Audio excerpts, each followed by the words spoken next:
Chapitre 82. Regardez bien cette femme. La fuite de Pythéa des mois plus tôt avait été précipitée, cauchemardesque. Assis face à la montagne de Saccard, Isco n'avait rien oublié.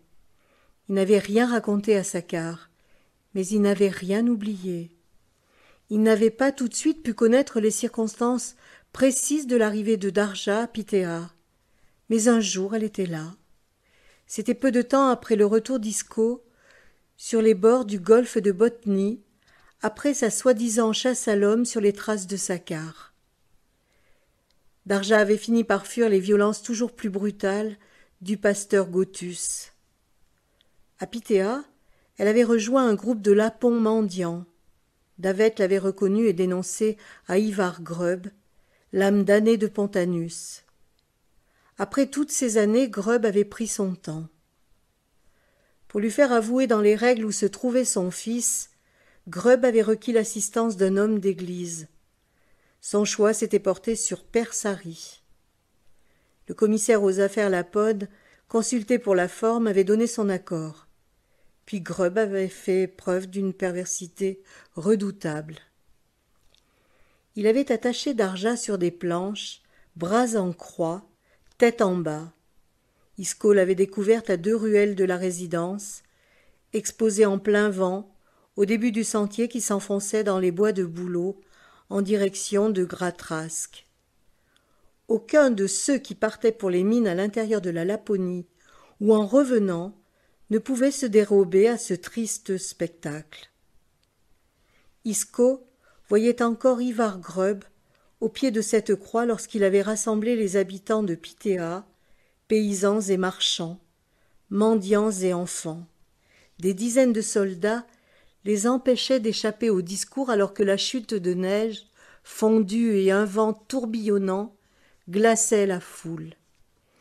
Isco en était, ainsi que Davet et Rhett, et bien d'autres encore. « Regardez bien cette femme, elle est tout ce qui doit vous faire peur. Elle use de sortilèges, elle a donné naissance à un sorcier qui met en danger les mines de Laponie, et donc l'œuvre divine de votre roi.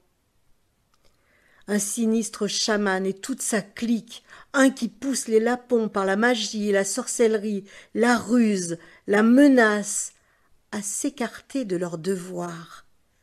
Une qui implore le salut. Et quel salut! Hein, la vieille! Quel salut! Répète voir. De la pointe de son épée, Grubb piquait Darja. À l'aide, Marie! À l'aide, Marie! Gémit Darja. Grubb afficha d'un air triomphal et se tourna vers la foule frigorifiée. Isco pouvait voir comment certaines femmes paraissaient autant à la torture que Darja. « Où est ton fils? Montre-moi dans quelle direction. Dis-moi où !» La tête de Darja dodelinait. « Tu ne veux pas parler, cria-t-il pour couvrir le vent et se faire entendre de sa foule. Tu ne veux pas montrer, alors tu n'as pas besoin de ta bouche, ni de tes doigts. » Ces dernières paroles, Isco n'était plus sûr de les avoir vraiment entendues. Les lui avait-on rapportées? Le blizzard les avait-il portées à ses oreilles, ou bien était-ce une des voix qui peuplaient ses cauchemars? Seul dans la foule, entouré par ces femmes auxquelles il n'avait jamais prêté attention auparavant, il serra le parement de ceinture qu'il portait en pendentif. Prier lui sembla inutile. Darja, vierge verte déjà promise au martyr pour avoir caché cette étrange ceinture. Des rênes au bois tranchant, des cailloux qui déchiraient des chairs, une bouche d'où aucun son ne sortait. La foule se serrait. Le blizzard déchirait l'essence. Alaya s'était-elle retrouvée dans la position de Darja? Pascoal s'était-il retrouvé à la place d'Isco? Plus tard, le sentier s'était dégagé. Le cauchemar était passé. Grubb avait disparu comme le blizzard. La foule avait fondu. La neige avait durci. La nuit était tombée. Darja, tête renversée, bouche massacrée, mains rognées, souffrait. Et Grub n'en avait pas fini avec elle. Il reviendrait le lendemain. Les mots qu'elle prononçait maintenant lui arrachaient des grimaces. Isco sortit sa dague. Les yeux suppliants de la négresse l'observaient. Il détacha Darja, il la couvrit de son manteau et l'enveloppa de ses bras. Darja ne s'endormit pas. Grub lui avait laissé la langue, elle parla, syllabe par syllabe. Elle parla de bijoux d'argent de la Vierge bleue. Qu'Isco veille sur eux. Elle parla de Sakkar. Qu'Isco veille sur lui. Qu'il lui dise de la visiter sur la montagne, qu'elle avait des choses à lui dire encore. Isco la serra contre lui, fort. Puis les syllabes rejoignirent le blizzard. Cette fois-ci encore, Sakkar l'avait rejoint pour le lever du soleil. Isco se décida à lui raconter les détails de la mort de Darja. Pas tous les détails. Son arrestation, les raisons, sa mort, dans les bras d'Isco. La suite, Sakkar la connaissait. Comment Eret, envoyé par Isco, l'avait retrouvé et lui avait dit de fuir dans la montagne, dans le sud, sous la protection du clan Kieri. Sur le moment, à Pitéa, Isco avait hésité sur la conduite à tenir. D'abord, donner une sépulture à Darja, mais laquelle? Catholique en terre consacrée ou bien lapone sous des pierres? Dans un cas comme dans l'autre, la disparition du corps de Darja déclencherait une enquête.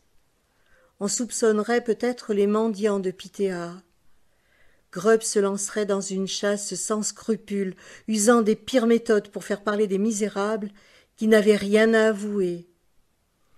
Il pourrait soupçonner Isco, se servir de Marcus pour faire pression sur lui, afin de ne pas prendre le risque de l'attaquer frontalement et de se mettre Stockholm à dos. Isco avait dû se résoudre à replacer Darja sur la croix. « Tu as bien fait, lui dit Sakkar, alors que le soleil s'élevait à l'ouest, au-dessus de la chaîne de montagnes qui les séparait de la Norvège. Son âme avait déjà rejoint la montagne. Elle est ici, parmi nous, pour toujours, maintenant. » Après le décès de Darja, Isco avait dû revoir ses plans. Et maintenant, fuir, rejoindre Sakkar, partir dans le sud? Son instinct l'y poussait, sa promesse l'y engageait, mais il ne pouvait pas abandonner Marcus comme un fuyard. Grub se vengerait sur lui. Il fallait trouver Knut sans alerter Grub. Un paysan l'avait conduit le lendemain jusqu'à la ferme de Knut en bordure d'un fleuve turbulent qui devait regorger de poissons. D'épaisses forêts de sapins s'étendaient à perte de vue. Quelques parcelles s'étaient dégagées et la terre paraissait riche. Knut était au champ. Sa femme le fit entrer, lui montra Marcus dans un coin de la pièce de vie où on mangeait et dormait. Isco se précipita sur son ami, amaigri et affaibli. Marcus se mit à tousser, il cracha du sang. Il fait ça tout le temps, dit la femme. La pièce était froide, parcourue de courants d'air. Marcus secoua la main. « Je suis une vieille carne. Tu oublies que j'ai résisté aux coups de bâton des paysans de Göteborg. Je vais te faire quitter ce pays. Tu vas partir pour Amsterdam. Tu seras déjà loin quand Grub s'en rendra compte. Et puis, il a eu en partie ce qu'il voulait. Andris s'occupera de toi. » Le visage de l'ancien soldat de ville s'éclaira l'espace d'un instant. Tu verras ce qu'il a fait de notre atelier, tu consolideras nos affaires pour t'assurer que le lien avec Ambrosius est toujours solide. Nous en aurons besoin à l'avenir. Tu vas lui apporter les cartes des nouvelles mines que j'ai tracées et que tu sauras embellir. Il saura quoi en faire. Marcus ne protesta pas.